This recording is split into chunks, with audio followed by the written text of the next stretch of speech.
আসসালামু আলাইকুম এভরিওয়ান। আজকে আমি আপনাদের সাথে শেয়ার করব the most requested recipe of the best chocolate Swiss roll cake. আসেন বেশি কথা না বলে আমরা আমাদের রেসিপিতে চলে যাই। অ্যান্ড বিশ্বাস করেন এই রেসিপিটা এত ইজি অ্যান্ড এত মজার, আপনারা একবার বানাইলেই বুঝতে পারবেন।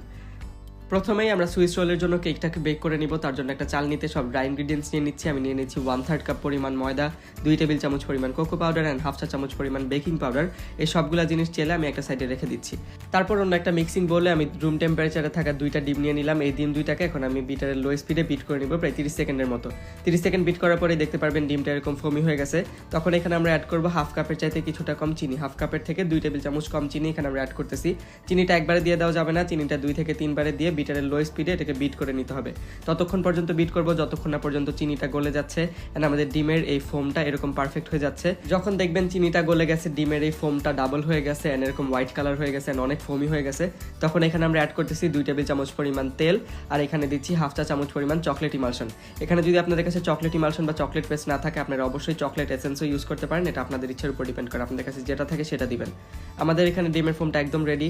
তারপর আমরা আগে থেকে যে ড্রাই ইনগ্রিডিয়েন্টসগুলো চেলে রাখছিলাম সেই ড্রাই ইনগ্রিডিয়েন্টসগুলো এখন আমরা 3 বারে দিয়ে এখানে মিশিয়ে নিব।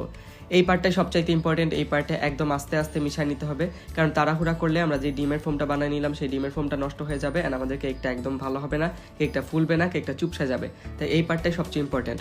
আমি ভিডিওটা ফাস্ট করে দিচ্ছি যেহেতু ভিডিওটা অনেক লম্বা হয়ে যাবে, বাট আসলে কিন্তু আমি একেবারে আস্তে আস্তে মিশিয়ে নিচ্ছিলাম। 3 বারে আমি এই ড্রাই ইনগ্রিডিয়েন্টসগুলো দিয়ে এরকম ঘুরায় ঘুরায় আস্তে আস্তে মিশিয়ে নিলাম এন্ড এখানে আমাদের কেকের ব্যাটার একদম রেডি।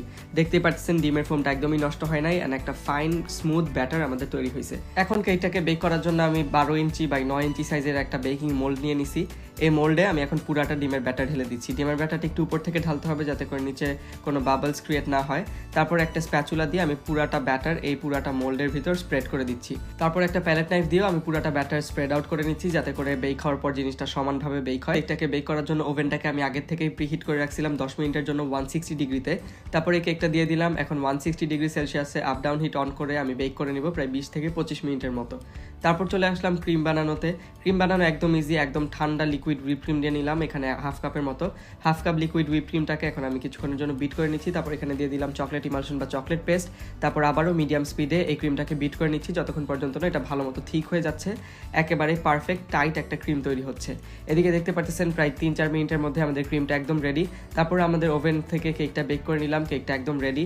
যেহেতু এটা সুইস রোল কেক আমরা একদম ঠান্ডা করে কেকটাকে মোল্ড আউট করবো না, একটু গরম থাকতে থাকতেই আমরা মোল্ড থেকে বের করে নিব অ্যান্ড সাইডের বেকিং পেপারটা সরাই নিব।